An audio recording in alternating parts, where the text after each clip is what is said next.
안녕하세요. 성령의 문화산책입니다.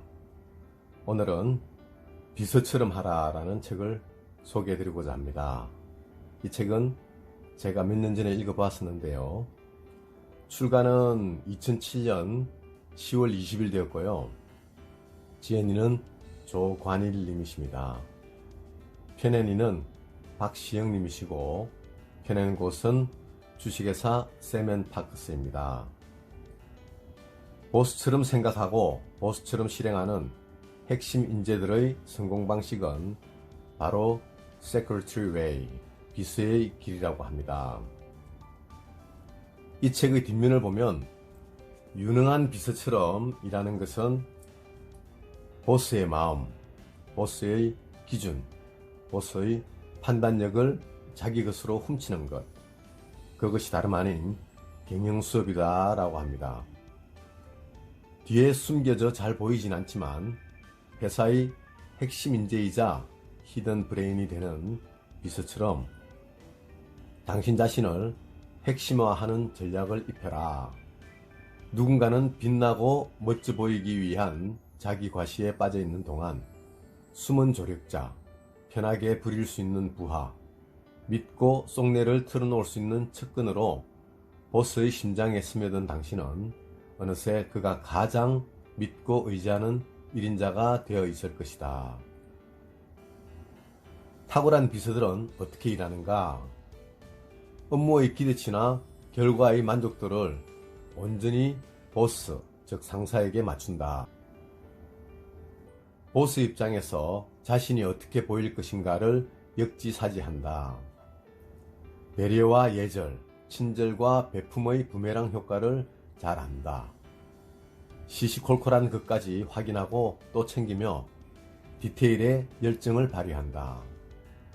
보스를 흡족하게 하는 덕목은 뛰어남보다는 믿음직함임을 안다. 험담, 비밀누설, 이해심 없는 비난이 아닌 칭찬과 직언을 입에 담는다. 갑작스런 보스의 화풀이나 짜증 역시 이유가 있으리라 감내한다. 때로는 보스를 위로하고 다독여주고 등을 떠밀어줌으로써 더 큰 그림을 보게 한다.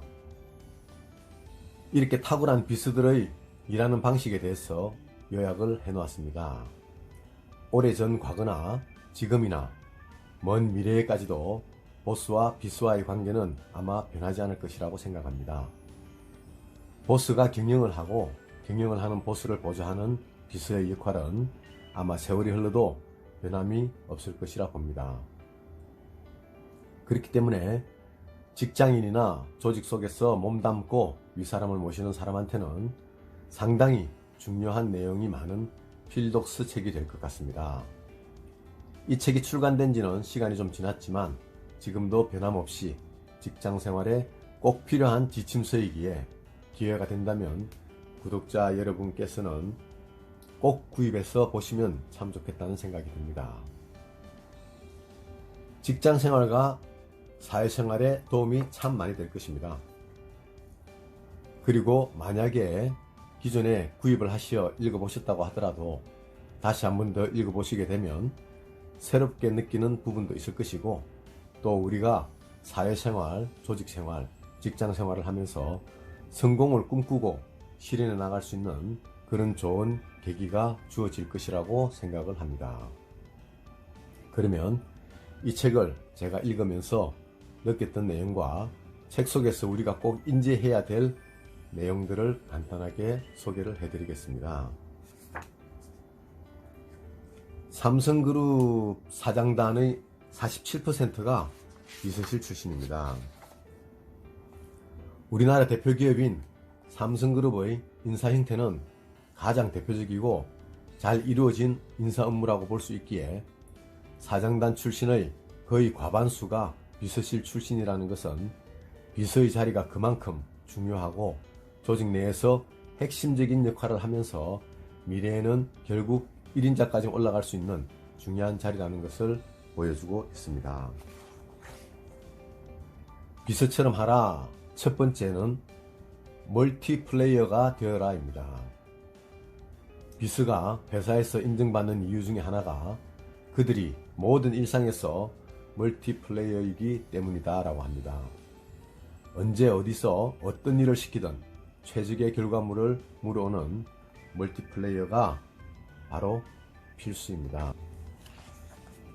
제네럴 일렉트릭 그룹의 잭 웰치 회장을 그림자처럼 보좌했던 전설의 여비스가 있습니다. 이름이 로잔 베드우스키라고 하는데요. 14년 동안이나 잭 웰치 회장을 보좌했다고 합니다. 로잔이 남긴 어록이 참 재밌습니다. 나는 말하기 자동응답기, 워드 프로세서였으며 심부름꾼, 상담자, 친구, 잔소리꾼, 오타 확인자였고 소리나는 칠판, 수성공, 치어리더였다라고 말했습니다. 그녀는 하루에 10건의 미팅과 500건의 이메일 답장, 그리고 매주 3일간의 동반 출장도 소화해내는 그런 슈퍼우먼이었습니다. 그렇게 그녀는 잭 웰치 회장에게는 동료이자 조력자, 비즈니스 파트너로서의 충실한 역할을 해내었습니다. 그러다 보니 로자는 잭 웰치의 비밀병기라는 닉네임을 갖게 되었다고 합니다. 비스라고 해서 처음부터 멀티플레이어가 되는 것은 아니고 비스로서 경륜이 쌓이면 저절로 멀티플레이어가 되는 경향이 많다고 합니다. 그건 보스 자신이 멀티플레이어이기 때문에 옆에서 비스로서의 역할을 하다 보면 그렇게 멀티플레이어가 된다고 합니다. 성공하려면 일찌감치 팔방미인이 되어라 라고 했는데요. 여기 보면은 상사맨이 갖추어야 할 10가지 자질이 있습니다.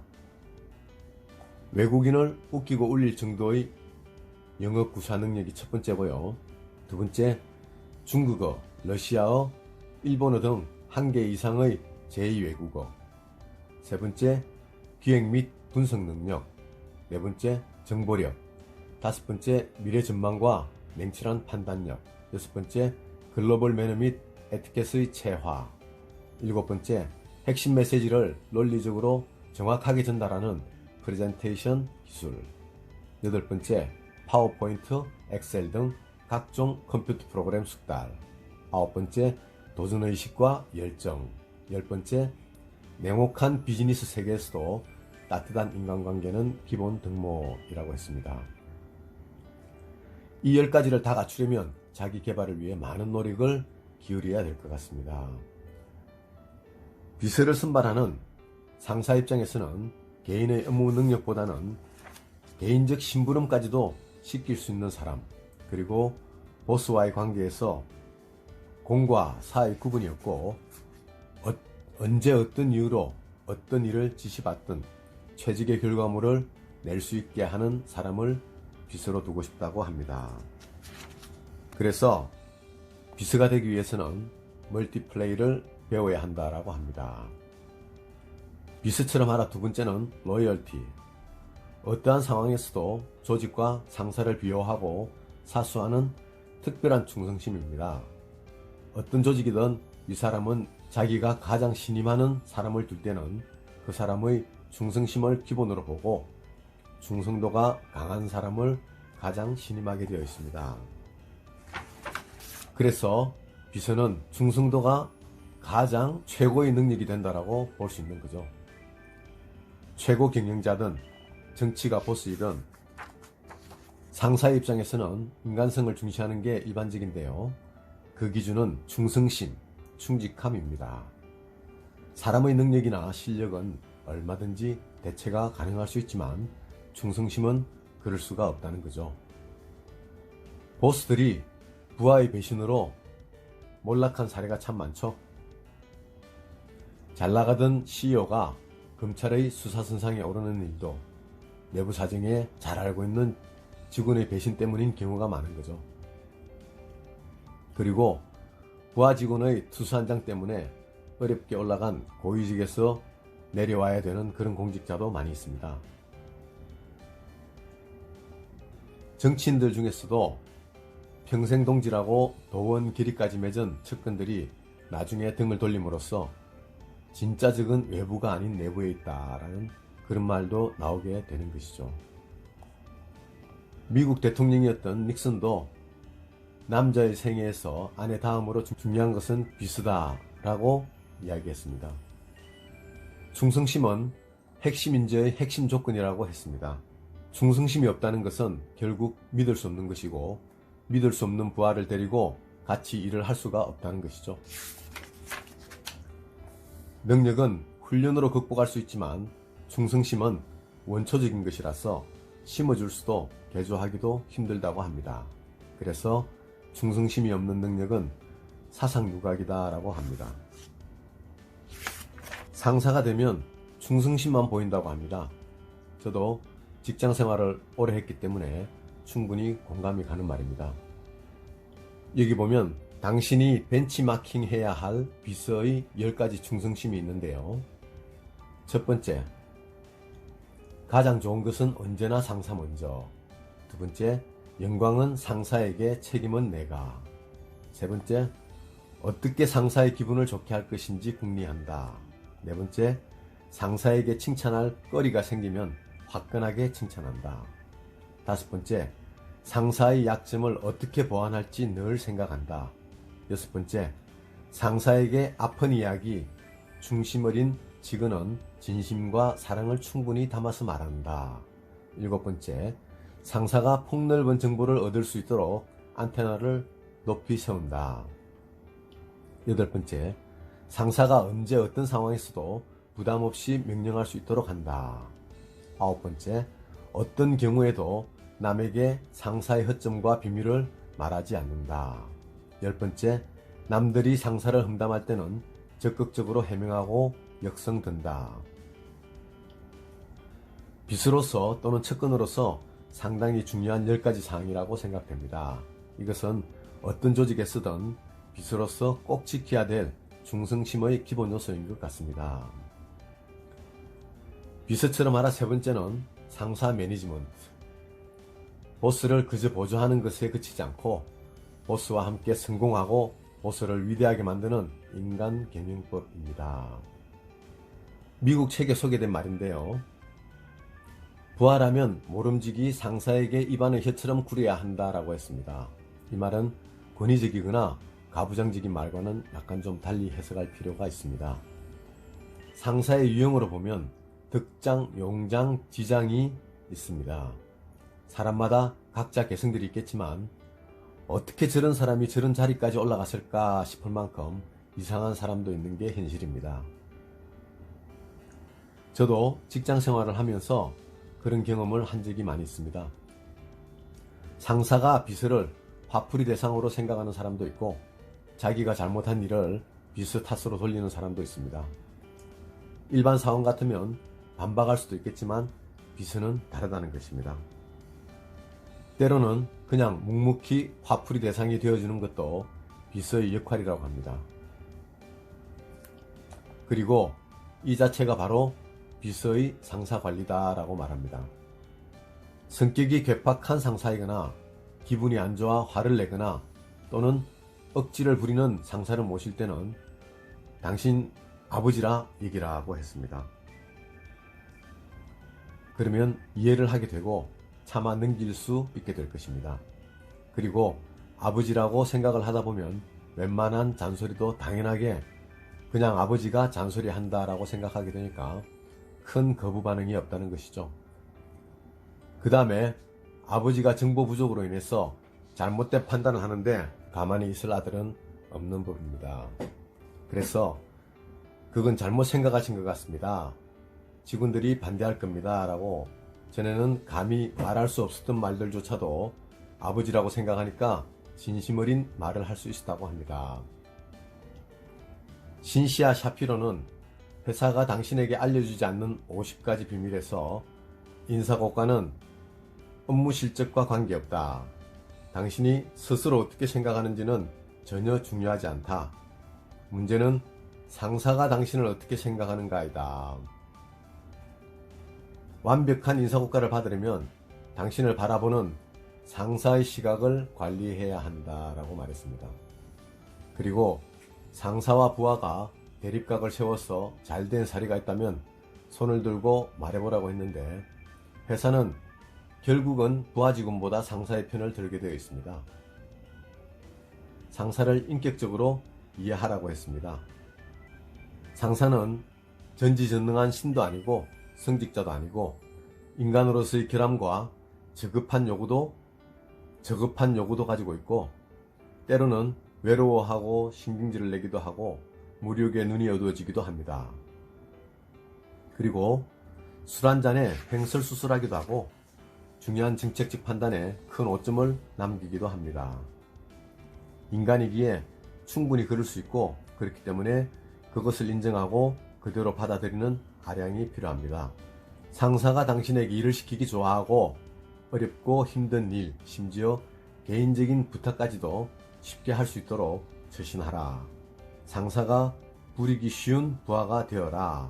그래야 그것이 곧 상사를 당신의 팬으로 만드는 상사 관리의 기술이요, 당신도 직장 내에서 총애를 받고 성장할 수 있을 것이다 라고 했습니다.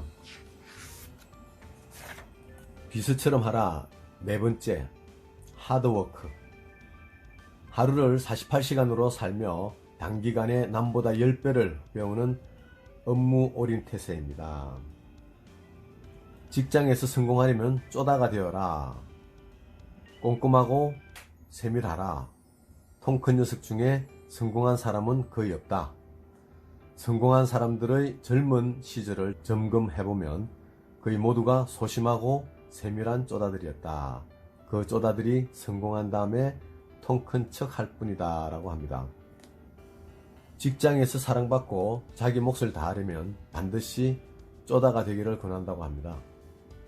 덜 떨어져 재구실을 못하는 쪼다가 아니라 무슨 일이든 치밀하고 빈틈없고 깐깐하게 챙기는 좋은 의미의 쪼다 말입니다.